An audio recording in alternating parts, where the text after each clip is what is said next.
Welcome back dear students.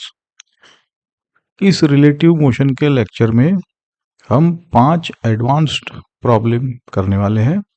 सारे problem real world context से है जुड़े हुए।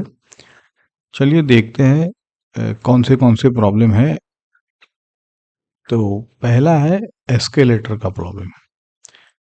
यहाँ पे man walks on the moving escalator, है ना। तो कुछ कंडीशन दी होगी, लेकिन एसेंशियली जो रिलेटिव मोशन का फॉर्मूला है वो लगाना है और टाइम निकालना है। यहाँ पे ट्रिक ये है, और हम देखेंगे कि जेईई में एस्केलेटर की जगह क्या क्या चीज़ें आ सकती है। यहाँ पे ट्रिक ये है कि जब ऐसा सिचुएशन हो तो यूजुअली हार्मोनिक मीन आता है टाइम के लिए, है ना, नॉट फॉर वेलोसिटी। वेलोसिटी के लिए तो रिलेटिव मोशन लगाएंगे, देखेंगे आगे।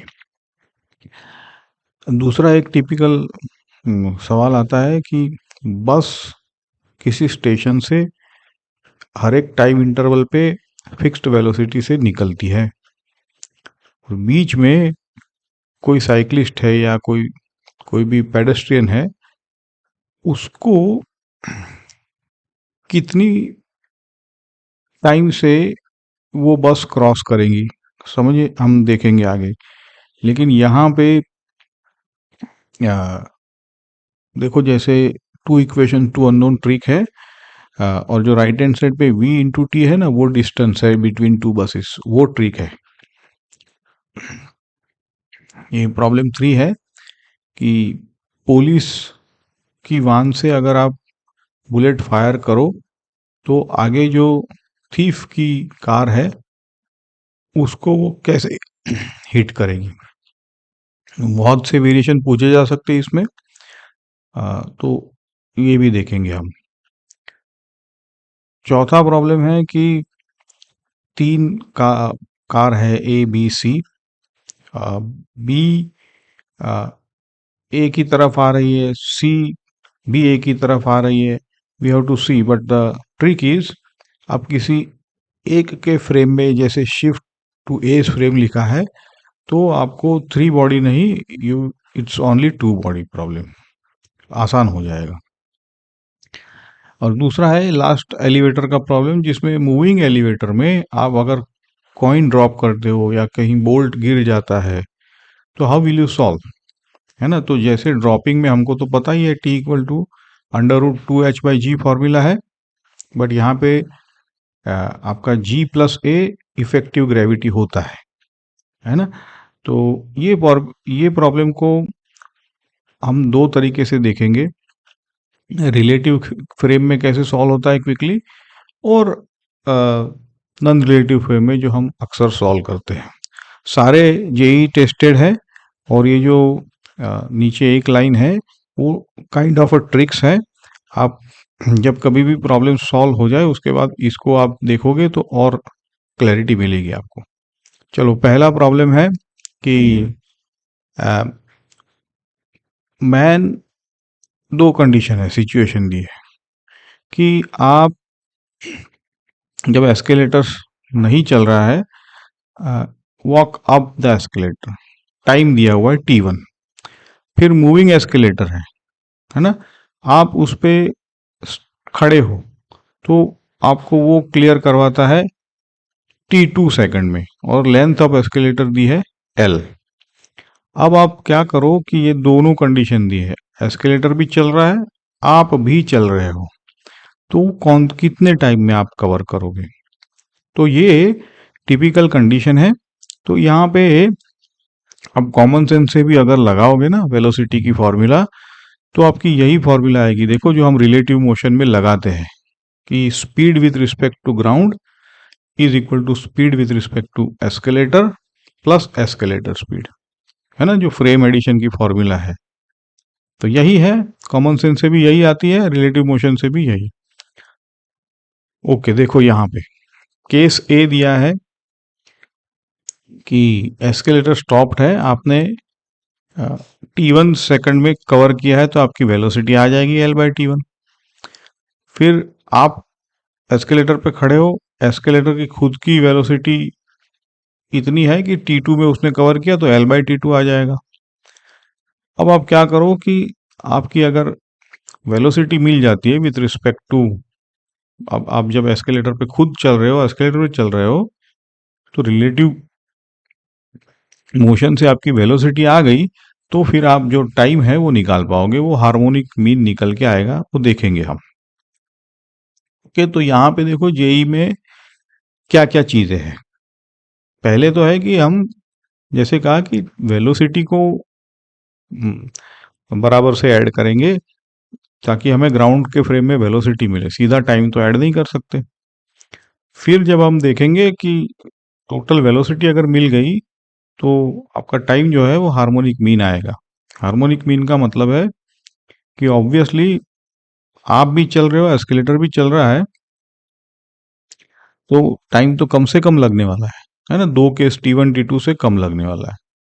अब देखो जेई में पैटर्न क्या है, कन्वेयर बेल्ट हो सकता है, रिवर करंट हो सकता है, मूविंग वॉक अवे हो सकता है, और भी बहुत सारी कंडीशंस है ना। मूविंग ट्रेन हो सकती है, विंड मूविंग हो सकता है। सिचुएशन भले अलग अलग हो, आप ये हार्मोनिक मीन वाला आपको सिचुएशन समझ में आ जाएगा तो जल्दी। हाँ, बट यहाँ पे ये नहीं कि T1 + T2 करो टाइम, है ना। चलो, दूसरा है कि इस केस में हमें टी फाइंड करने को कहा है, but situation can be other way round. आपको टी दिया हो तो एल फाइंड करने को पूछ सकते हैं, स्पीड रेशियो फाइंड करने को पूछ सकते हैं, है ना। स्पीड रेशियो मतलब inverse of the times, simple हो जाएगा वो। चलो, ये एग्जैक्ट प्रॉब्लम स्टेटमेंट है, आपको सॉल्यूशन भी पता है। प्रॉब्लम को पढ़ के अब आप खुद सॉल्व करने की कोशिश करो, फिर हम इसको स्टेप बाय स्टेप सॉल्व करेंगे। ठीक है ना। T1 टाइम है स्टेशनरी एस्केलेटर के लिए, T2 टाइम है एस्केलेटर का खुद का। तो आपको जब दोनों वॉक कर रहा है, दोनों की स्पीड है, तो टाइम कितना लगेगा वो निकालना है। ठीक है, तो देखो पहले आपने एस्केलेटर सॉफ्ट था तो मैन की वेलोसिटी निकाल ली with respect to escalator.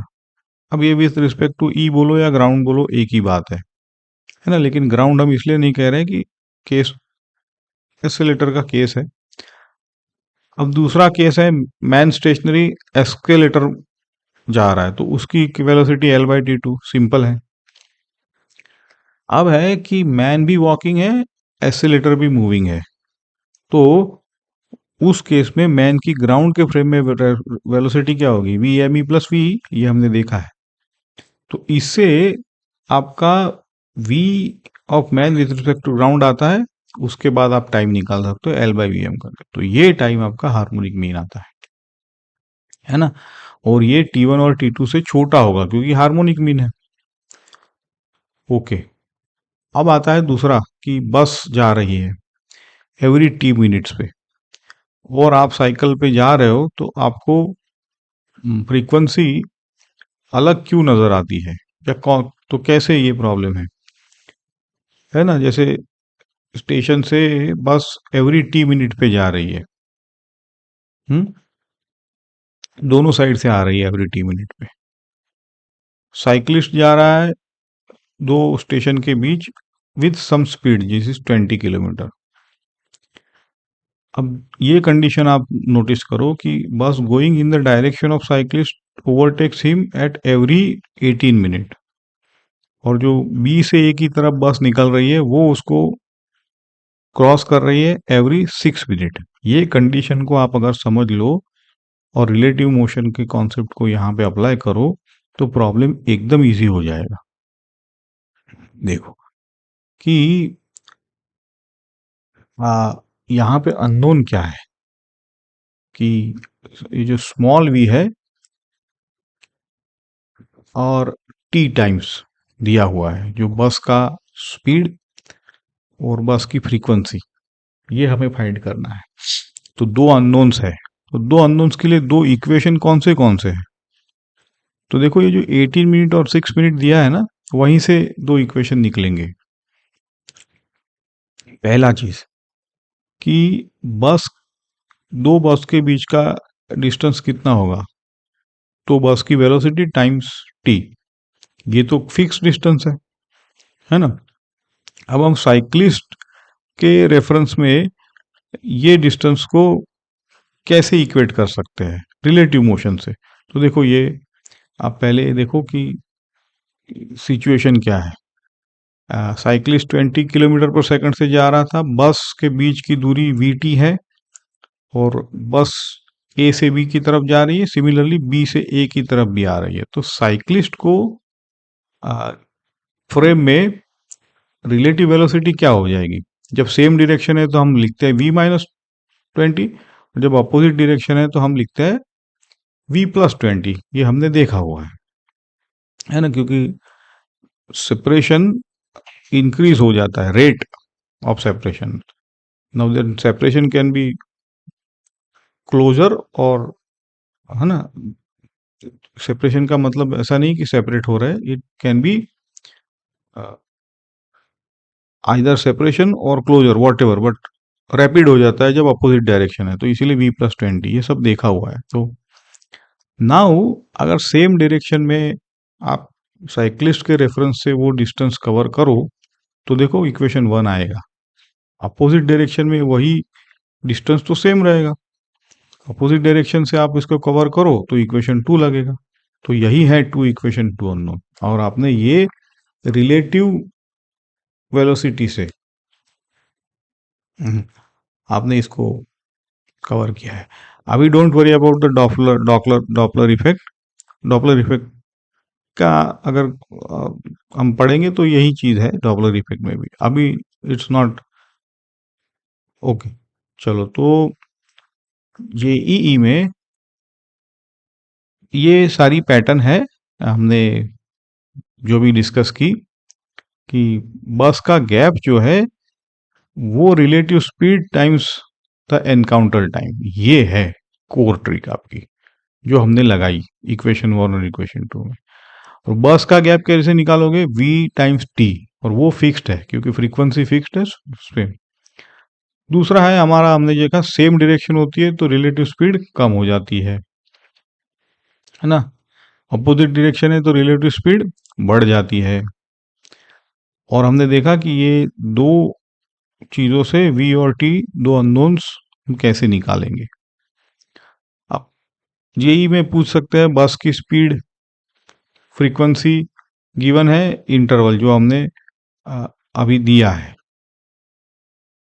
But variation है कि ऐसे साइक्लिस्ट की स्पीड रिवर्स हो गई तो क्या करोगे। जनरलाइज करो इसको, तो ऑब्जर्वर स्पीड u है, एनकाउंटर टाइम t1 t2 है, तो इस जनरल फ्रेम से भी बहुत सारी वेरिएशन से प्रॉब्लम पूछा जा सकता है। ओके, प्रॉब्लम आपको पता है, स्टेटमेंट एग्जैक्टली आपके सामने है, यू में पॉज एंड देन सॉल्व, है ना। चलो हम देखते हैं इसका सॉल्यूशन। v इंटू टी तो बस का गैप है, v दिया हुआ है, t भी दिया हुआ है। सेम डायरेक्शन के लिए रिलेटिव स्पीड v-20 हो जाएगी, और ये v-20 इंटू 18 मिनट दिया है, इसलिए हमने 18/16 कर लिया, है ना, सेकंड में कन्वर्ट कर लिया। तो ये रिलेटिव फ्रेम में भी यही डिस्टेंस कवर होने वाला है ना, क्योंकि एक्चुअल टाइम रिलेटिव फ्रेम में दिया हुआ है। सिमिलरली अपोजिट डायरेक्शन में जो बस है वो 6 मिनट का टाइम है, तो हमने v+20 को 6/60 से मल्टीप्लाई किया, तो वो भी उतना ही डिस्टेंस कवर कर रहा है रिलेटिव फ्रेम में। अब तो दो इक्वेशन है, दो अननोन है, अब तो हम सॉल्व कर ही सकते हैं इसको। तो यहां से आपका v और t निकल के आता है। ओके, तो अब देखो यहाँ पे किलोमीटर पर आवर, मीटर पर सेकंड, मिनट, ये सारी चीजें ध्यान से आपको करनी पड़ेगी, है ना। कंफ्यूजन मतलब गलती हो सकती है, तो that's why you have to be careful यहाँ। अब है ये तीसरा प्रॉब्लम, पुलिस की वान से ये जो बुलेट फायर की है ना। और यहाँ पे एक थीफ की कार है, उसको वो बुलेट जाके लगनी है। तो मजल वेलोसिटी का कॉन्सेप्ट है यहाँ पे। मजल वेलोसिटी जो होती है वो होती है कि बुलेट का जो बैरल होता है ना, जहाँ से गोली निकलती है, उसको मजल या बैरल कहते हैं। उस इंस्टेंट पे क्या वेलोसिटी है वो with respect to gun. Usually gun recoil भी होती है पीछे की ओर, बट रिकॉइल स्पीड यूजुअली 0 देते हैं। इसलिए मजल स्पीड जो है वो बुलेट की स्पीड हम ले सकते हैं। लेकिन इस केस में बुलेट फायर की है रनिंग वान से, तो बुलेट की स्पीड क्या होगी, है ना। ऑब्वियसली बुलेट की स्पीड जो दी है उसमें वान की स्पीड हमने ऐड कर दी, बात है, तो विथ रिस्पेक्ट टू वान है। तो इसलिए ये आप रिलेटिव फॉर्मूला लगाओगे तो ये प्लस में आ जाएगा आपका। फिर क्या है कि अब बुलेट की speed with respect to car निकालना है, तो आप बुलेट की speed with respect to ground minus car की स्पीड करो। माइनस इसलिए क्योंकि दोनों एक डायरेक्शन में है, तो फिर आपको बुलेट की स्पीड मिल जाएगी, तो आप फिर आप सब कुछ निकाल सकते हो, वॉट एवर इज आस्क्ड।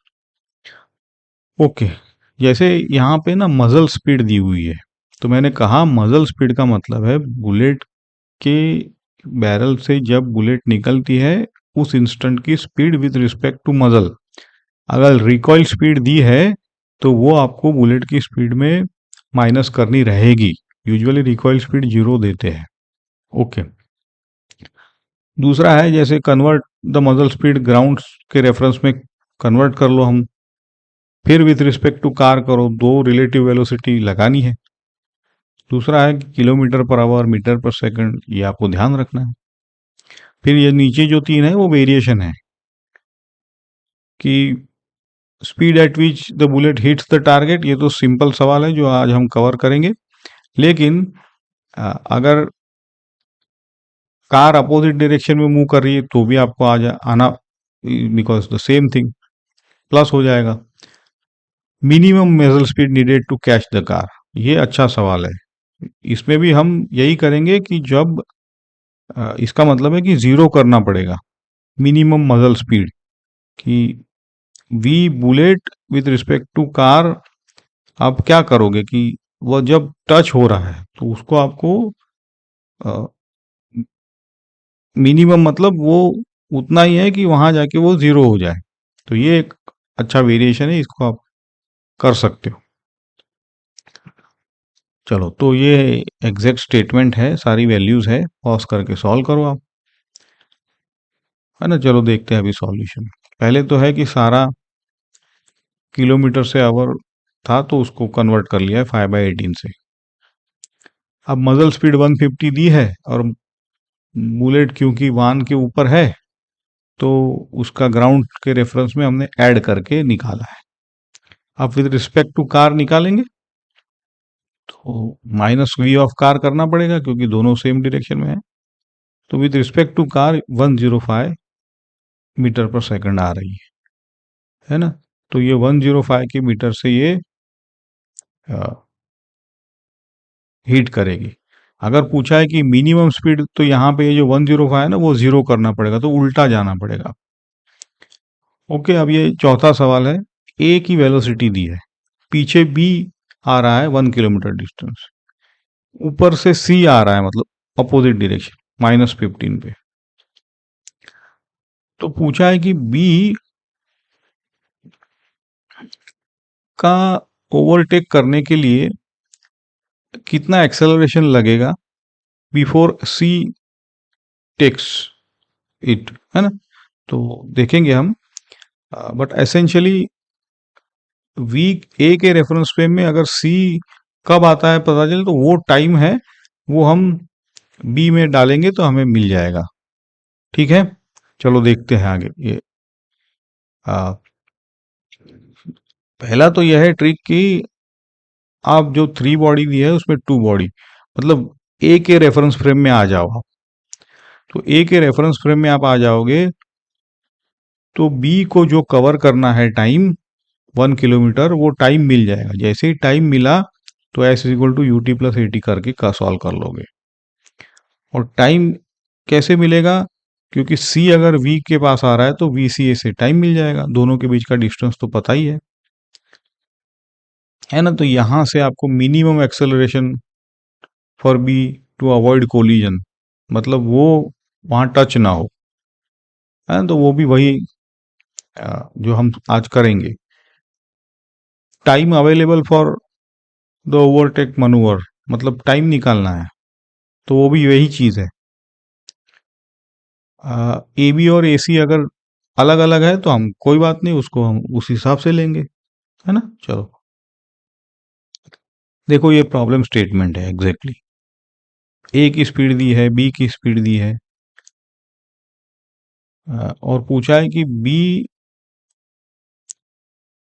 अगर डिसाइड करता है ए को ओवरटेक करना बिफोर सी अराइव्स, तो वो कैसे कर सकता है, तो उसको एक्सेलरेट करना पड़ेगा।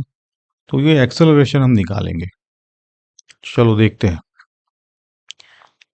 तीनों की स्पीड हमारे पास है, तो तीनों की हम ए के रेफरेंस में, दोनों की ए के रेफरेंस में अगर स्पीड देखें तो बी की स्पीड मिल गई और सी की स्पीड मिल गई, ठीक है।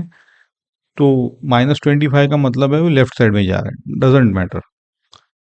अब सी को कितना टाइम लगेगा, है ना। तो डिस्टेंस तो दिया हुआ है 1000 मीटर, तो सी को ए तक आने में इतना टाइम लग रहा है। इसका मतलब है कि बी के पास भी इतना ही टाइम है वो डिस्टेंस कवर करने के लिए। तो अब बी की वेलोसिटी तो कम है, तो उसको एक्सेलरेट करना पड़ेगा। तो आप क्या करोगे कि s is equal to u t plus 1/2 a t square लगाया आपने। अब ये सारा जो इक्वेशन है वो सारो देखो रिलेटिव वेलोसिटी में, एस बी ए तो वी बी ए तो ए बी ए होना चाहिए, है ना। ए के फ्रेम में है सारे। तो यहां से आपका टी तो 40 था ही, क्योंकि उतना ही तो टाइम है अपने पास। ओके, तो यहां से आपका ए बी ए निकल के आता है 1 मीटर पर सेकंड का। मतलब है कि उसको मिनिमम एक्सेलरेशन इतना होगा तो वो उतने टाइम में ओवरटेक कर लेगा, है ना। और ये नीचे इतना ही है कि आपका कांस्टेंट स्पीड से ए जा रहा है, तो उसकी इसीलिए जो भी है, ये जो ए बी ए जो है वो एक्चुअल ए बी ही है, क्योंकि बी का एक्सेलरेशन पूछा था ना हमने, ए बी ए निकाला है, बट ए का तो कोई एक्सेलरेशन था ही नहीं, इसीलिए वो ए बी है। ये अच्छा है। एलिवेटर का सवाल बड़ा अच्छा सवाल है ये। हम दोनों रेफरेंस फ्रेम में इसको करेंगे। यहाँ पे एलिवेटर ऊपर जा रहा है ए एक्सेलरेशन से, कॉइन ड्रॉप हुआ है और एलिवेटर का हाइट एच है। पूछा है कि कितने टाइम में वो फ्लोर को हीट करेगा। अब देखो, ये है कि कॉइन अगर छूटता है, नीचे पड़ता है, तो उसकी वेलोसिटी क्या होगी, जो भी वेलोसिटी एलिवेटर की है ना। तो और कॉइन की वेलोसिटी ऊपर थी, लेकिन उसको ग्रेविटी नीचे लाएगा, और एलिवेटर का एक्सेलरेशन ए है, ठीक है। ये सारी चीजें आप देखो। अब देखो ग्राउंड फ्रेम में अगर आप देखोगे इसको, तो कॉइन रेस्ट में है जब, सॉरी रिलेटिव फ्रेम है, रिलेटिव फ्रेम में, सॉरी रिलेटिव में, मतलब आप भी अगर एलिवेटर में हो तो कॉइन का तो कोई वेलोसिटी नहीं है, लेकिन ग्राउंड के फ्रेम में उसका वेलोसिटी होगा जब छूटेगा तब, है ना। वही तो है वी जीरो ऊपर की तरफ। ओके, लेकिन यहाँ पे जो सूडो ग्रेविटी लगेगा ना, वो जी प्लस ए लगेगा। देखते हैं उसको, आपको जब डायग्राम दिखाऊंगा ना तब, कि ये जी प्लस ए एक टेक्निक है सूडो फोर्स की, सूडो ग्रेविटी की। उसी से आपको समझ में आता है कि बिकॉज वी यू अगर हम एलिवेटर में है तो हमको ऐसा नजर आएगा कि ये जी प्लस ए से नीचे आ रहा है, देखो ऐसे। एलिवेटर में है हम, हाइट h है, एलिवेटर ए से ऊपर जा रहा है। अब अगर कॉइन रिलीज करेगा तो उसके ऊपर जी तो नीचे लग ही रहा है, लेकिन हम भी तो ए से ऊपर जा रहे हैं, तो हमको हमारे लिए तो कोई एक्सेलरेट कर ही नहीं रही है, क्योंकि हम तो सेम फ्रेम में है। तो हमें ऐसा लगेगा कि कॉइन जो है वो जी प्लस ए से हमारी ओर आ रहा है, समझे आप? तो यही है। अब देखो दो, अ, एक तो रिलेटिव फ्रेम में हम इक्वेशन लगा रहे हैं, बाद में हम रेफ ग्राउंड के फ्रेम में। देखो रिलेटिव फ्रेम में यू रिलेटिव क्या है, जो आपकी है वही कॉइन की है, क्योंकि वही तो एस्केलेटर की है, तो कोई रिलेटिव वेलोसिटी नहीं है। ए रिलेटिव क्या होगा, नीचे की ओर हो गया जी प्लस ए, तो इसलिए माइनस जी लगा है। रिलेटिव डिस्टेंस क्या है दोनों के बीच, एच ही तो है ना? अच्छा, तो ये s is equal to u t plus one half a t square करोगे तो u जीरो है, इसलिए ये फॉर्मूला से आपका सीधा t निकल के आया, देखो 2h बाय जी प्लस ए। अगर a जीरो कर दो तो आपकी जो कॉइन ड्रॉप सीधा 2h बाई जी से मिल जाएगा। अब देखो ग्राउंड फ्रेम में S1 मतलब कॉइन ने कितना डिस्टेंस कवर किया जब आपके पास आता है, तो you t plus one half a t square S1 का। सिमिलरली S2 ने कितना डिस्टेंस ट्रैवल किया, तो you t plus one half a t square, है ना? S2 मतलब आपने कितना डिस्टेंस कवर किया, तो और S1 प्लस S2 क्या होगा, H। अब S2 माइनस S1 इसलिए लिखा है क्योंकि ये S1 प्लस S2 है, but S1 itself is negative, क्योंकि नीचे आ रहा है इसलिए माइनस है, but nevertheless S1 plus S2 दोनों ने मिला के H डिस्टेंस कवर किया है। तो यहां से भी आप H इक्वल टू ये फॉर्मूला मिलेगी, है ना? तो देखो दोनों केसेस में हमने सॉल्व करके देख लिया है। चलो अब यहाँ पे देखो कि यही में वेरिएशन क्या है। कोर तो यही है कि इफेक्टिव ग्रेविटी आपको एक्सेलरेटिंग फ्रेम में समझ में आनी चाहिए, जो यहाँ पे जी प्लस ए थी। अब रिलेटिव एक्सेलरेशन जो है वो माइनस जी प्लस है, क्योंकि नीचे की ओर आ रहा है ना कॉइन। ओके, अब रिलेटिव वेलोसिटी क्या होगी, इनिशियल जीरो, क्योंकि अब रिलेटिव फ्रेम में दोनों की स्पीड वही है, तो ये सब चीजें हैं। और टाइम जो होता है वो होता है under root two h by g, but यहाँ पे जी जी इफेक्टिव हो जाता है, जी प्लस ए। ओके, क्योंकि और ज़्यादा स्पीड से वो नीचे आ रहा है और ज़्यादा ग्रेविटी से। अगर ए जीरो है तो टू एच बाई जी। अब देखो कौन से वेरिएशन आ सकते हैं। Time for coin to hit वो तो ठीक है ना, ये हम देखेंगे अभी।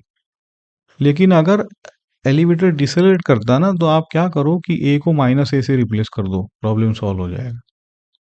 फिर ऐसे केसेस में apparent weight of the coin जो हम एनएलएम में देखेंगे कि क्या निकल के आता है ना? चलो पहले देखो एग्जैक्ट प्रॉब्लम स्टेटमेंट, फिर आप इसको सॉल्व करो, हमने तो किया ही है ऑलरेडी। चलो तो ये देखो यू रिलेटिव जीरो है, ए रिलेटिव, हम रिलेटिव एक्सेलरेशन निकालेंगे तो ए ऑफ द कॉइन और a of the elevator minus relative तभी तो आता है, सिंपल फॉर्मूला। तो कॉइन का ए क्या था, माइनस जी नीचे की ओर, एलिवेटर का ए क्या था, प्लस, तो इसीलिए ये माइनस जी प्लस आया, देखा? अब s equal to u t elevator में लगाओ आप, तो रिलेटिव डिस्टेंस कितना था दोनों के बीच, एच, है ना? और एच इसलिए है क्योंकि कॉइन रिलेटिव में नीचे की ओर, कॉइन के रेफरेंस में हम माइनस एच लिखेंगे, कॉइन के रेफरेंस में हम माइनस जी प्लस ए लिखेंगे, है कि नहीं? अगर हमारे रेफरेंस में लिखते तो उल्टा लिखना पड़ता, हमें प्लस हो जाता। In any case for t तो यही आता, under root two h by g plus a. Okay, तो आप अगर ए नहीं होता, एलिवेटर ऊपर नहीं जा रहा होता, तो कॉइन तो सीधा टू एच बाई जी से गिरता अंडर रूट। चलो तो ये समरी है, अच्छे प्रॉब्लम है, आप इनको एक बार और से ट्राई करो तो सारे एडवांस प्रॉब्लम सॉल्व हो जाएंगे। एस्केलेटर हो या रिवर हो या विंड हो, हार्मोनिक का पैटर्न है। बस सर्विसेज में क्या करो कि वी टी तो डिस्टेंस दे ही देगा, फ्रीक्वेंसी मतलब दो बस के बीच। आपको सिर्फ relative velocity v plus minus you times tau जो दिया है कि कितनी फ्रीक्वेंसी से बस। पुलिस बुलेट में क्या करो कि bullet with respect to ground निकाल लो, है ना, मजल स्पीड प्लस यहाँ पे v ऑफ गन है क्योंकि गन खुद खुद भी जा रही थी। ओके, अगर 3 कार दिए हैं तो किसी एक कार के रेफरेंस में आप सॉल्व करो तो 2 बॉडी हो जाएगी। फिर एलिवेटर में आप √2h/g+a होता है। यही है देखो गोल्डन रूल इस सब में कि speed add in the same direction, subtract for the relative velocity निकालनी है तब। मजल speed is always with respect to gun. अब गन स्टेशनरी है तो ठीक है, लेकिन अगर गन स्टेशनरी रिकॉइल दिया है तो क्या करोगे? ग्राउंड पे भी आप रिकॉइल होती है, पीछे आती है, बुलेट आगे जाती है। तो ये भी अब अगर गन रिकॉइल नहीं है लेकिन वाहन के ऊपर जा रही, कार के ऊपर, तो ये सारी चीजें है। फिर 3 बॉडी में क्या करो कि किसी एक बॉडी में रेफरेंस में शिफ्ट हो जाओ तो सारे रिलेटिव वेलोसिटी के मोशन के इक्वेशन लगा दो। फिर एक्सेलरेटिंग फ्रेम में आपको g+-a इफेक्टिव ग्रेविटी निकलता है। ठीक है, तो ये अब मेन इंपॉर्टेंट चीज़ है कि आप ये 5 प्रॉब्लम्स जो है वो आप ज़रूर से करो और कमेंट में लिखो कि कहाँ पे गलती है या डाउट है या है। Thank you, and we will do the rigorous problems like this in the next sessions to come. Thank you.